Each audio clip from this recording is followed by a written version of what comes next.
Hello and welcome to the daily news analysis. I am Sankalp. So basically we have been doing this series from the past 2 weeks wherein we try to cover the newspaper from the conceptual part. उसके बाद I would expect that you are reading the newspaper, है ना खुद से ही. तो देखो the front page पे we got two important news. We'll try to understand one by one. चलो तो पहला news है services exports cut India's trade deficit by 9.4% in quarter 1. चलो let us understand this.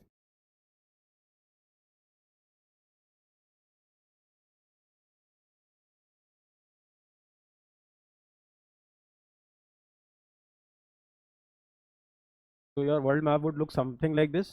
अब होता क्या है ना, तो नेशंस होते हैं, they do some sort of trade amongst themselves.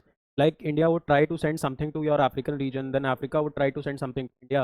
When we are sending something, it is called as export, something which has gone X. And if you are receiving something, it is called as import, right?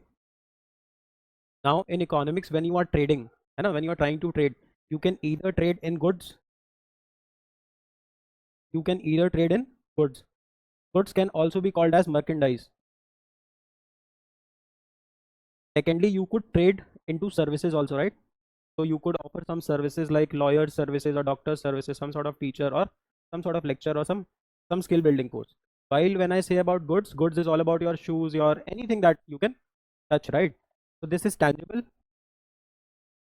something which can be touched, and this is intangible, something which you cannot touch. So whenever we are talking about India's trade with different countries of the world, and particularly in the service sector, India always exports more. हमारे पास इतना labour है, like है ना, skill unskilled दोनों ही. तो India is exporting more services. India is exporting more services rather than importing services. So our export minus import will give us a positive result, right? Hence India is trade surplus in service sector. India is trade surplus. मतलब जो service sector है ना, उसमें हमें फायदा होता है पूरी दुनिया से व्यापार करने में. But when we talk about goods और merchandise, India imports more. Our imports are greater than our exports. So export minus import will give us a negative result. Hence India is trade deficit. Now the cumulative trade that India has done with the rest of the world is somewhere around $230 billion. Out of that $230 billion, now this is our import. We have imported goods and services worth $230 billion, but our export was somewhere around $210 billion. This gives us a negative result. Hence the overall trade that India does with the rest of the world is trade deficit. तो India को घाटा होता है. घाटा कितना है? लगभग our loss is somewhere around $20 billion. We are performing exceptionally well in the service sector. We are exporting more and importing less. But in the goods sector, we have to import more and export less. Hence we can start working towards this. There is a lot of scope, and this will improve only once our manufacturing capacities increase. India is not very famous for its industries which are concerned about manufacturing. आप देखोगे India के goods बहुत popular नहीं है, service sector बहुत popular है. हम कितने सारे कोडर्स भेजते हैं, है ना, कितने सारे सॉफ्टवेयर्स भेजते हैं, कितने सारे टाइप्स ऑफ कोर्सेज होते हैं. तो I think this is something which you should understand from the article. Just read the article once. Overall, what it is trying to say is that India has a trade deficit, overall trade deficit. Service में it is trade surplus and goods में it is trade deficit. चलो, we don't have to remember the figures per se. Just remember there is an overall loss of $20 billion to India. चलो, ये वाला article हो गया. अब इस पे आओ. एक्जीक्यूटर्स इन यमन. चलो देखो, एक नर्स थी नमीशा प्रिया नाम की. So she was a nurse, Namisha Priya, and she was from Kerala. Which means she was from India, है ना? And in the year 2008, she went to Yemen. Yemen country in the Arabian Peninsula. Saudi Arabia के नीचे आप देखोगे Yemen मिलेगा. The capital of Yemen is Sana'a. Now coming back onto the story. So there was this nurse Namisha Priya who in the year 2008 went to Yemen. यहाँ पे ना she met this guy by the name Talat Mehndi. Now Talat Mehndi was a citizen of Yemen only. Now in countries like this, whenever you have to do business, you have to have a local partner. So Namisha Priya, if she wanted to pursue business in Yemen, she wanted someone who was the citizen of Yemen. So she, Namisha Priya, with Talat Mehndi, they jointly opened a clinic because she was a nurse. Now they jointly opened a clinic. अब जब इन्होंने साथ में business शुरू किया तो तलत मेहंदी ने क्या किया, नमीशा प्रिया का पासपोर्ट अपने पास रखवा लिया. अब पासपोर्ट एक बारी को तलत मेहंदी के पास रख गया तो Nimisha Priya could not move out of Yemen without passport. So she wanted, like, even if she thought of moving out, she could not because Talat Mehndi had her passport and they had been pursuing business since 2008. अब इसके बाद कुछ news आना शुरू हुआ कि like this. अब देखो हुआ क्या, मैटर कहाँ से न्यूज़ में आया. अब तलत मेहंदी से कौन परेशान था, Nimisha Priya. And reports suggest that Talal Mahdi used to abuse her in different other forms. चलो, तो नमीशा प्रिया ने क्या किया, तलत मेहंदी के गिरफ्त से निकलने के लिए he started giving him sedatives, है ना. सेडेटिव्स मतलब नशे वशे की गोलियां देना शुरू की so that she could move out. But इसका क्या हो गया, ओवरडोज हो गया. इस वजह से तलत मेहंदी की डेथ हो गई. अब now the local Yemen police ने क्या किया, नमीशा प्रिया पे मर्डर के चार्जेस लगा दिए. अब मर्डर तो हुआ ही है because she was very well aware of these facts. Now what they are doing is, अब Yemen is a Islamic country, Islamic country है तो वहाँ पे शरीयत लगती है, शरीयत लॉ. अब शरीयत लॉ में एक प्रोविजन है कि अगर आपको डेथ सेंटेंस है तो आप ना जिस फैमिली के लोग को आपने मारा है, जैसे नमीशा प्रिया ने तलत मेहंदी को मारा है, तो जो तलत मेहंदी की फैमिली है तो या तो ये माफ़ी मांग ले और तलत मेहंदी की फैमिली छोड़ दे. एक तो ये तरीका है, वो फैमिली करेगी नहीं. दूसरा शरीयत बोलता है there is this concept of blood money. Blood money का कॉन्सेप्ट कहता है कि अगर आपने मर्डर कर भी दिया ना, if you are paying some compensation और फैमिली उस पर अग्री कर जाती है तो आपको फांसी नहीं होगी. समझ में आ रहा है. तो नमीशा प्रिया को फांसी हो रही थी बट आज टुडे, तो 16 जुलाई को नमीशा प्रिया को क्या होनी थी, डेथ सेंटेंस, फांसी होनी थी. बट फांसी इसलिए रुक गई है, डेथ सेंटेंस इसलिए रुक गई है क्योंकि नमीशा प्रिया की फैमिली या रिप्रेजेंटेटिव्स और तलत मेहंदी की रिप्रेजेंटेटिव्स अभी भी नेगोशिएट कर रहे हैं कि whether they want this blood money और not. Indian officials are also trying their best क्योंकि नमीशा प्रिया है तो इंडियन सिटीजन ही. समझ में आया, ये है न्यूज़. समझ में आई. Just read it from the article also so you will understand better. बाकी बेसिकली न्यूज़ यही थी. तो एग्जीक्यूशन पुट ऑफ, अब जो एग्जीक्यूट होनी थी आज फांसी, उसको रोक दिया गया है. Reprieve for Indian nurse in Yemen, मतलब थोड़ी सी राहत है ना अभी, क्योंकि you might never know, blood money में हो सकता है वो पैसा वो लोग एक्सेप्ट कर ले. चलो. So that is that. Welcome to the water day of 16 July 2025. चलो पहली पहली न्यूज़ पे आते हैं. World youth skill day. United Nations एक बॉडी है which was formed in the year 1945. The headquarters are in New York. Now United Nation has this body called United Nation General Assembly. इसमें क्या होता है, all the countries which are member of United Nations are part to it. So we have around 194 countries. This works on the principle of one nation one vote. आप चाहे छोटे देश हो चाहे बड़े देश हो, एक नेशन को एक होता है, वन नेशन वन वोट. इसने क्या किया, 15 जुलाई 2014 को बोला कि आज से 15 July will be celebrated as world skill day. Now why do we require skill? We require skill so that we can become employable. आपको कुछ काम आना चाहिए ना, आपको कोई स्किल आनी चाहिए, तभी तो आपको पैसे मिलेंगे, तभी तो आप एम्प्लॉयबल बनोगे. अब जो 21st सेंचुरी है उसमें जो काम है that is mostly about artificial intelligence, it is mostly about internet of things, it is mostly about machine learning, it is about biotechnology. ये सारी चीज़ों को मिला के बोलते हैं इंडस्ट्रियल रेवोल्यूशन 4.0. Industrial revolution 4.0. तो इंडस्ट्रियल रेवोल्यूशन 4.0 के लिए अगर इंडियन यूथ को रेडी होना है तो हमको अपनी स्किल्स इन एरियाज में बढ़ानी पड़ेगी. इसी के बारे में ये आर्टिकल बात करता है. For our exam purpose we just have to remember that 15 July is celebrated as world skill day worldwide. बाकी फिर आर्टिकल इंडिया पे फोकस करना शुरू करेगा कि हम कैसे शुरू कर सकते हैं, like what all can be done so that our youth becomes employable. यहाँ से we should understand one concept called as demographic dividend. देखो डिविडेंड का मतलब होता है प्रॉफिट, डिविडेंड का मतलब होता है प्रॉफिट, है ना. जो शेयर होल्डर्स होते हैं कंपनी के, let's say 35 lakh was the cost, 70 lakh you made, so you made a profit of 35 lakh. तो 35 लाख एज डिविडेंड बढ़ जाता है शेयर होल्डर्स में. This is called as dividend. अब जब हमारी पॉपुलेशन यंग होती है, when our population is aged between 15 to 64, these people are term to be employable people, right. ये ऐसी एज है जहाँ पे आपका एज कम है, इस वजह से you are getting in more economic benefits. So we India should focus on capitalizing its demographic dividend because most of the Indians are aged between 15 to 64. समझ में आया? अब इसके लिए गवर्नमेंट ऑफ इंडिया बहुत सारी स्कीम्स लाती है, जैसे मुद्रा योजना है, where you get loans, collateral free loans, मतलब आपको कुछ गिरवी नहीं रखना है, कोलैटरल फ्री लोन्स। चलो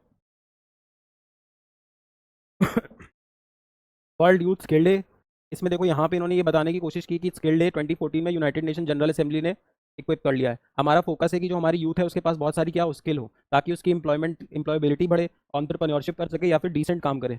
इसके अलावा देखो, अब वो यहाँ पे ये बताने की कोशिश कर रहा है कि हमें डिजिटल स्किल्स की ज़रूरत है। We need to focus on artificial intelligence, internet of things, machine learning, biotechnology, है ना, तो जो हमारे इंडस्ट्रियल रेवोल्यूशन 4.0 में हेल्प करेगा। यहाँ पे वो बताने की कोशिश करता है कि इंडिया में ऐसे 45 करोड़ युवा हैं, 45 करोड़ यूथ है जिसके पास कोई स्किल ही नहीं है। ठीक, more than 40% of youth is not engage in employment, education और ट्रेनिंग, मतलब 40% युवा ना तो एजुकेशन में है, ना तो ट्रेनिंग में है, और ना फिर कोई स्किल डेवलपमेंट कर रहा है। चलो, that is that, you should read it and this is something important. चलो now coming on to the next news which is your Jarawa tribe. तो जरावा ट्राइब को समझने से पहले वी शुड फर्स्ट अंडरस्टैंड थोड़ा सा अंडमान एंड निकोबार आइलैंड का map. To understand this news we should first understand some important geographical things related to Andaman and Nicobar. So Andaman and let's say this is Nicobar. So your Andaman and Nicobar is divided by the 10-degree channel. क्योंकि देखो ना 0 degree पे equator है, और बढ़ते जाओगे तो 10 degree पे आ जाएगा। Now your Andaman has northern Andaman, middle Andaman and southern Andaman. इसके बाद यहाँ पे भी एक डंकन पैसेज नाम की चीज़ है, डंकन पैसेज, और उसके नीचे आता है योर लिटिल अंडमान। तो your northern Andaman, middle Andaman, southern Andaman, and then there is the division called as Duncan passage which is very important. यहाँ पे क्या है, little Andaman. Your Andaman and Nicobar are getting divided by a ten degree channel, right. India का lowest point जो है Indira point, that is in Nicobar. Now the highest peak of Andaman and Nicobar is in northern Andaman. Very important for your exam. Saddle Peak. Now here we have an island called as Barren Island. Now Barren Island is India's only active volcano. India's only active volcano. यहाँ पे ना आपको southern Andaman में you will find this place called as Port Blair, which was earlier the capital of Andaman and Nicobar. You tell me the current capital of Andaman and Nicobar in the comment section. तो पोर्ट ब्लेयर था southern Andaman के पास में। Barren island we have understood, saddle peak we have understood, then Duncan passage, ten degree channel. One more thing, तो there is this island by the name Havelock. इसका नया नाम आप मुझे बताओगे। तो हैवलॉक आइलैंड में आपको राधानगर बीच मिलेगा। Radhanagar beach is one of the cleanest beaches of India. India, understood? Are we understanding it? तो ज्योग्राफी में we should at least have knowledge of, इतना तो पता होना ही होना चाहिए। अच्छा, यहाँ पे आप देखोगे एक आपको सेंटिलीज नाम का आइलैंड मिलेगा। एक सेंटिलीज ट्राइब भी है, सेंटिलीज। ये ना दुनिया से बिल्कुल आइसोलेटेड रहते हैं, and one of the oldest tribes of the world.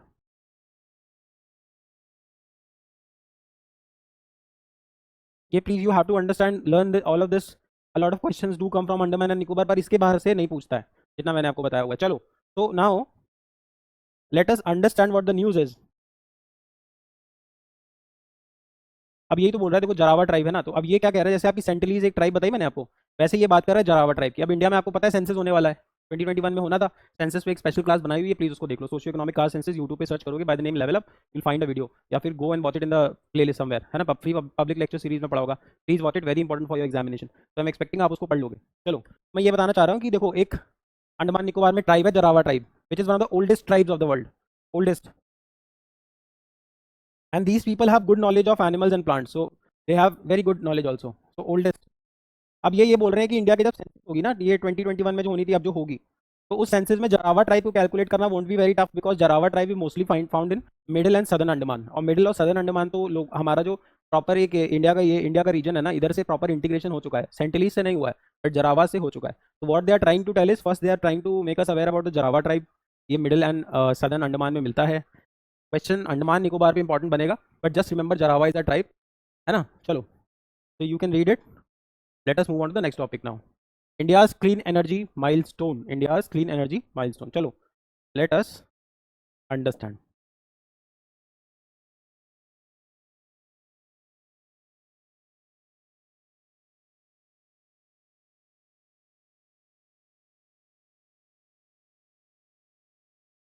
इतना तो सब लोग समझते हो कि किसी भी इंजन को रन करने के लिए क्या चाहिए, एनर्जी।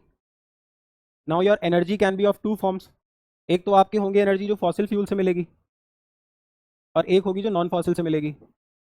फॉसिल फ्यूल से मिलने वाली जो एनर्जी होती है वो होती है which we get from plants, animals और dead and decayed plants and animals. तो ये जितना पेट्रोल डीजल सुनते हो ना, ये कहाँ से मिलता है, फॉसिल फ्यूल से मिलता है। ज़मीन से क्रूड ऑयल निकाला जाता है, वो कभी क्या थे, प्लांट या एनिमल्स थे जो डिकम्पोज होकर पेट्रोल डीजल बन गए, क्रूड ऑयल बन गए। नॉन फॉसिल वो होता है जो रिन्यूएबल होता है। क्यों, ये वापस आता रहेगा, ये नॉन रिन्यूएबल है ना, लिमिटेड ही लोग तो जा रहे हैं, और एक बार यूज़ किया वापस यूज़ नहीं होगा। नॉन फॉसिल फ्यूल में क्या होता है, एनर्जी आपको सन देता है, सोलर एनर्जी। जो एनर्जी आपको विंड देती है, विंड एनर्जी। न्यूक्लियर से जो एनर्जी मिलती है, nuclear energy, because it is very clean form of energy. अच्छा, इसके बाद हाइड्रो इलेक्ट्रिक, तो आपने देखा होगा बड़े बड़े डैम चलाए जाते हैं, ये सारे कैसे हैं, नॉन फॉसिल फ्यूल्स। अच्छा, फॉसिल फ्यूल्स को जब बर्न करते हैं ना, तो 6 गैसेज हमेशा निकलेंगी, carbon, hydrogen, oxygen, nitrogen, phosphorus, sulphur. हमेशा निकलेगा, हमेशा हमेशा। Even if you are having a fruit it will have all of this. Plants में भी होगा, मेरे अंदर भी होगा, तुम्हारे अंदर भी ये तो होगा ही होगा। तो whenever we are burning fossil fuel, हम ये गैसेज एमिट करते हैं। इसमें बड़ा मेजर गैस होता है carbon. Now everyone knows carbon will lead to global warming. Carbon will lead to global warming. तो अर्थ गर्म होगा, आइलैंड पिघलने लगेंगे। इसलिए हमें फॉसिल फ्यूल से स्विच करना है, किसमें, नॉन फॉसिल फ्यूल्स में। किसमें स्विच करना है, नॉन फॉसिल फ्यूल्स में। अब इंडिया ने बोला कि बाय द ईयर 2070 मैं नेट जीरो बना लूंगी। नेट जीरो मतलब, देखो, मैं इस पे तो रोक नहीं लगा पाऊंगी, पर मैं इसको बढ़ा दूंगी, या मैं प्लांट्स लगा दूंगी। मतलब जितना फॉसिल फ्यूल से कार्बन निकलेगा, उतना ही, जितना कार्बन निकलेगा बाय 2017, उतना कार्बन मैं सीक्वेस्ट्रेट कर लूंगी, उतना एब्जॉर्ब कर लूंगी, इधर बाय प्लांटिंग ट्रीज और switching on to all of this. मतलब 2070 तक के बाद इंडिया कभी भी पोल्यूशन में कंट्रीब्यूट नहीं कर रहा होगा। जितना पोल्यूशन करेंगे उतना एब्जॉर्ब भी कर देंगे। चाइना ने बोला ये चीज़ मैं 2060 तक करूंगा, और यूएस ने बोला 2050 तक। अब यही हमारा मिशन है। इस मिशन को देखते हुए मोदी जी ने बोला कि इंडिया में अभी जो टोटल एनर्जी प्रोड्यूस होती है वो होती है समवेयर अराउंड 500 गीगावाट। ये total energy capacity of India है। इसमें से मोदी जी ने बोला था कि बाय 2030 हम 250 गीगावाट फॉसिल फ्यूल यूज करेंगे और 250 गीगावाट नॉन फॉसिल फ्यूल। अब इंडिया ने ये टारगेट 2030 से पहले 2025 में ही अचीव कर लिया है, यही आज के अखबार में दिया हुआ है। समझ पाए मैं क्या कह रहा हूँ। हमें फॉसिल फ्यूल से नॉन फॉसिल में स्विच करना है, क्योंकि हमारा लार्जर गोल 2070 का है। तो इसी चीज़ को देखते हुए मोदी जी ने देखा इंडिया 500 गीगावाट एनर्जी बनाता है, तो ऐसा करो आधा बनाओ फॉसिल, आधा बनाओ नॉन फॉसिल, क्योंकि धीरे धीरे तो हमें 100% नॉन फॉसिल होना है 2070 तक। तो इन्होंने ये 2030 तक अचीव करना था, हमने 2025 में ही कर लिया। ये तो स्टोरी लाइन हो गई। बस आप एक चीज़ और समझ लो कि ये जो इंडिया नॉन फॉसिल में इतना आगे निकल रहा है इस सब में, इसमें सबसे ज़्यादा कॉन्ट्रीब्यूशन है सोलर का, उसके बाद आपका है विंड का, and then you have biomass. भाई बायोमास भी तो वही है ना, अभी कोई प्लांट एनिमल का वेस्ट है वो भी तो रिन्यूएबल है, कल फिर निकल जाएगा। समझ में आ रहा है। चलो, so this is the news. ये देखिए, 230 तक का गोल था 500 गीगावाट बनाने का, नॉन फॉसिल फ्यूल का डोमिनेंस बढ़ा है। चलो,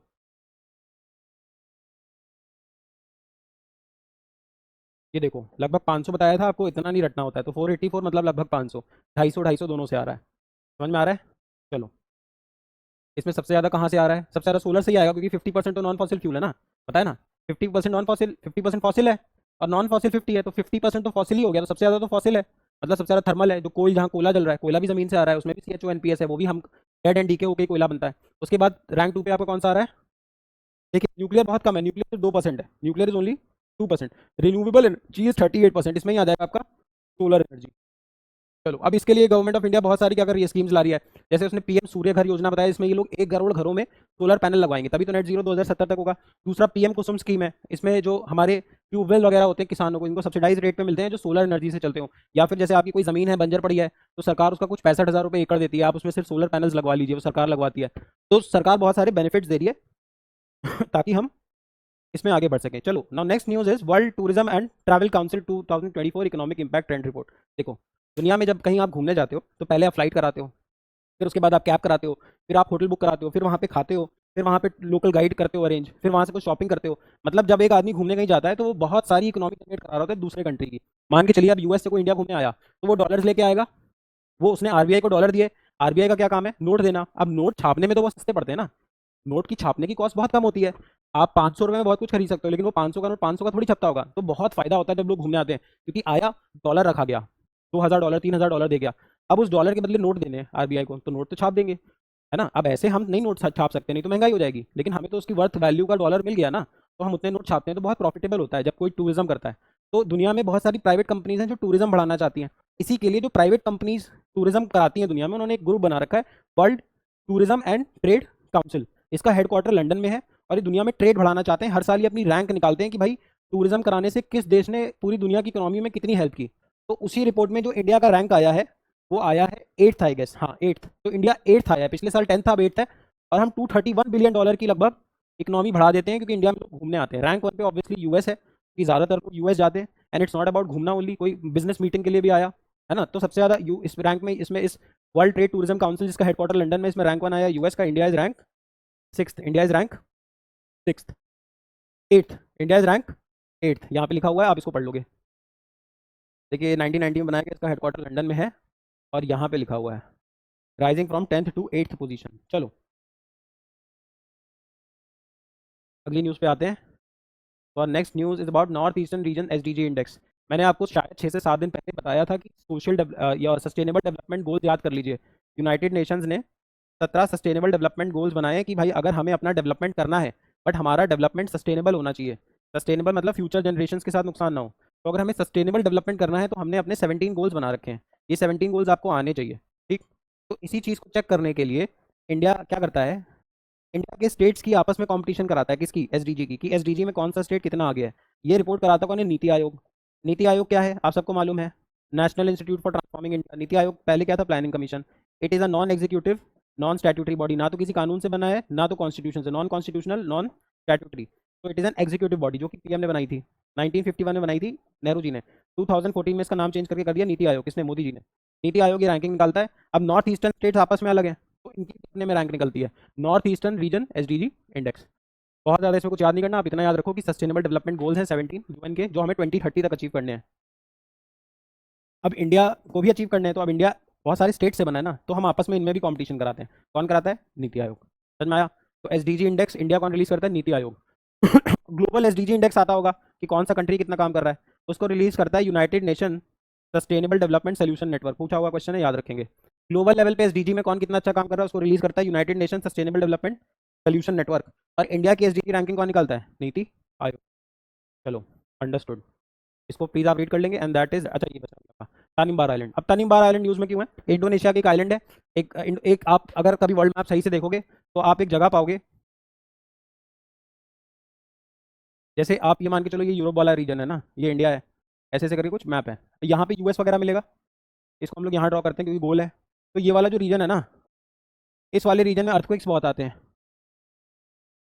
क्योंकि यहाँ पे जो प्लेट्स हैं ना, हमारे नीचे जो प्लेट्स हैं, ज्योग्राफी का पार्ट है बट जो नीचे अर्थ के नीचे प्लेट्स हैं वो प्लेट्स मूव करती रहती हैं, जिस वजह से अर्थक्वेक बहुत आते हैं। इसीलिए इस रीजन को बोलते हैं पैसिफिक रिंग ऑफ फायर। ये पैसिफिक ओशन है, रिंग ऑफ फायर मतलब चारों तरफ कभी भी आग निकल सकती है, तो पैसिफिक रिंग ऑफ फायर।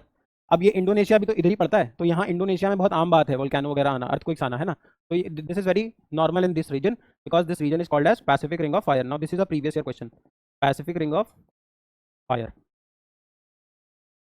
चलो बस यही न्यूज़ है कि तानिम्बार आइलैंड में एक अर्थक्वेक आया। याद करो, बस इतना याद रखो, तानिम्बार है कहाँ पे? इंडोनेशिया में। इंडोनेशिया में क्यों आया? क्योंकि Indonesia lies in Pacific ring of fire. इसलिए आप देखो कि जापान वगैरह में भी बहुत अर्थक्वेक्स आते हैं। समझ में आया? तो I guess one more news is left. No. So that is that. I hope you liked the video. We'll meet tomorrow again. In case you have any doubts, you can ask me on the comment section. For now, thank you. Bye and keep watching. Hello. Bye bye.